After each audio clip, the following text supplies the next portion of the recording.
नमस्ते। एक प्रचलित कहावत है कि दो पाटों के बीच में साबुत बचा ना कोई। चीन और भारत दो ऐसे देश हैं जो दक्षिण एशिया में शक्ति संतुलन बढ़ाने के लिए इस समय जबरदस्त संघर्ष कर रहे हैं। रणनीतिक, आर्थिक और कूटनीतिक प्रतिस्पर्धा का एक खतरनाक खेल इस हिस्से में जारी है। दोनों देश बड़ी आबादी का प्रतिनिधित्व करने के अलावा बड़ी महाशक्तियां भी हैं, लेकिन इन दोनों देशों के संघर्ष में अब उन देशों के पिछने की बारी आ गई है जो गाये बगाए हिस्से ही गुटों में विभक्त होने लगे हैं।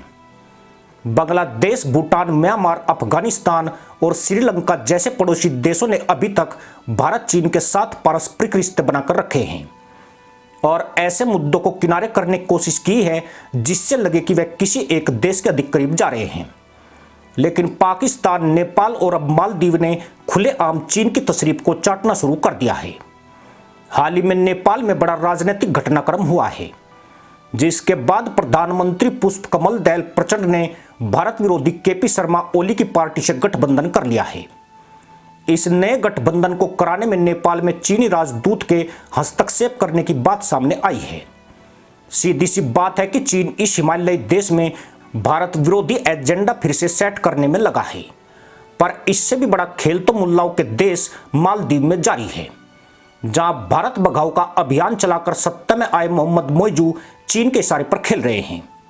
मोइजू को भारत से यही दिक्कत है कि यह हिंदुओं का देश है और मालदीव ठेठ मुल्लाओं का देश है, और इन जाहिलों को हिंदू देश की तरक्की फूटी आंख नहीं सुहाती है, वरना जितनी मदद भारत ने इन जाहिलों की है उतनी किसी भी देश ने नहीं की। मोहम्मद मोइजू एक कट्टरपंथी मुसलमान है जो हिंदुओं को इस्लाम के चश्मे से देखते हैं। भारत की बर्बादी के सपने देख रहे मोइजू चीन की गोद में जाकर बैठ गए हैं। उन्हें लगता है कि चीन उनके सपनों को पूरा कर देगा, पर वास्तविकता यही है कि नेपाल, पाकिस्तान या मालदीव हो, ये तीनों देश दो शक्तिशाली देशों के बीच फंस चुके हैं। कुछ राष्ट्रीय नेताओं की निजी महत्वाकांक्षा और भारत से नफरत के चलते इन्होंने अपनी संघर्षशील आबादी को बड़ी मुसीबत में धकेल दिया है। कल सोमवार के दिन चीन ने मालदीव के साथ मुफ्त सैन्य समझौते पर हस्ताक्षर किए, जिसे द्विपक्षीय संबंधों को मजबूत करने वाले समझौते के तौर पर प्रसारित किया जा रहा है। यह समझौता मालदीव के मुल्ला मोइजू के भारतीय सैन्य कर्मियों के पहले समूह की वापसी के लिए समय सीमा निर्धारित करने के कुछ हफ्ते बाद हुआ है। इस समझौते का मकसद मालदीव की भारत को सीधी चुनौती है। इस समझौते के बाद चीनी युद्धपोत और पीपुल्स लिबरेशन आर्मी मालदीव के बंदरगाहों पर आसानी से डेरा डाल सकेगी। इसके अलावा चीनी नौसेना मालदीव में अपना स्थायी या अस्थायी नेवल बेस बना सकती है। यही नहीं, मुल्ला मोइजू ने एक दिन पहले देश की जलीय सीमा की 24 घंटे निगरानी के लिए सर्विलांस सिस्टम लगाने का ऐलान किया था। पूरी उम्मीद है कि यह सर्विलांस सिस्टम एक चीनी रडार होगा जो भारत की जलीय सीमा की जासूसी करेगा। मालदीव ऐसा इसलिए नहीं कर रहा है कि उसे किसी देश या भारत से कोई खतरा है, बल्कि मुल्ला मोइजू ने भारत को तबाह करने का मुल्लाई ख्वाब देख लिया है, जो इस जाहिल के हिंदुओं के प्रति नफरत की मानसिकता को प्रकट करता है। पर खेल यहीं तक रहेगा, यह शायद मुल्ला मोइजू को नहीं पता है। भारत चीन के बीच कभी युद्ध होगा इसकी संभावना 5% से भी कम है। दोनों देश आर्थिक महाशक्ति बनने के लिए प्रतिस्पर्धा कर रहे हैं। अगर यह आपस में जंग कर बैठे तो दोनों देश कम से कम 100 साल पिछड़ जाएंगे, जिसका फायदा अमेरिका और यूरोपीय देशों को मिलेगा। भारत की नीति पड़ोसी देशों को साथ लेकर चलने की रही है, लेकिन चीन बेहद ही खतरनाक देश है जो सिर्फ हर जगह अपना फायदा देखता है। श्रीलंका, लाओस, केन्या और पाकिस्तान, जिसे चीन अपना छोटा भाई बुलाता था, आज चीन की वजह से बर्बादी के कगार पर है। यानी जिस ड्रैगन ने कोई देश नहीं छोड़ा वह मालदीव या नेपाल का सगा हो पाएगा, इसमें संदेह ही संदेह है। मालदीव में एक लंबे अरसे से भारत के महज 77 सैन्यकर्मी थे जिन्होंने इस देश के गंभीर मरीजों की मदद की है। यहां पर उनकी मौजूदगी के बाद दोबारा तख्ता पलट जैसी घटना नहीं हुई।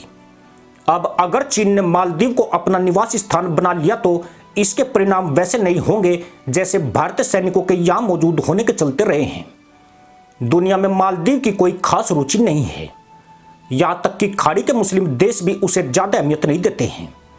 इसकी वजह यह है कि यह देश दुनिया को कुछ भी देने में सक्षम नहीं है। इस देश की अहमियत भारत के लिए इसलिए है कि यह भारत का पड़ोसी देश है और हिंद महासागर में उस जगह पर स्थित है जहां से भारत के शिप गुजरते हैं। मालदीव इसी आधार पर भारत के जले पर नमक छिड़क रहा है और अपने को कुछ ज्यादा बड़ा गपोड़ी समझ बैठा है। भारत इतनी ताकत रखता है कि इस देश में कभी भी तख्ता पलट करा सकता है, पर यह भारत की पॉलिसी नहीं रही है। भारत ने हमेशा ही दूसरे देशों के आंतरिक मामलों में हस्तक्षेप से बचने की कोशिश की है और जब किसी देश ने संयुक्त रूप से मदद मांगी तभी भारत ने वहां इंटरफेयर किया है। चीन की चाल में फंसकर मुल्ला मोइजू अपना हित तो साध रहे हैं, लेकिन मालदीव के हितों को ड्रैगन को गिरवी रख दिया है। भारत ने तो अपनी सुरक्षा का पुख्ता इंतजाम कर लिया है।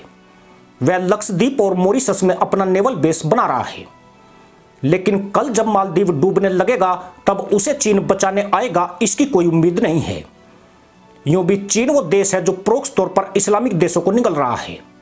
मालदीव उसके लिए ऐसा ही सॉफ्ट टारगेट है। इसी के साथ अनुमति दोस्तों, जय हिंद, वंदे मातरम।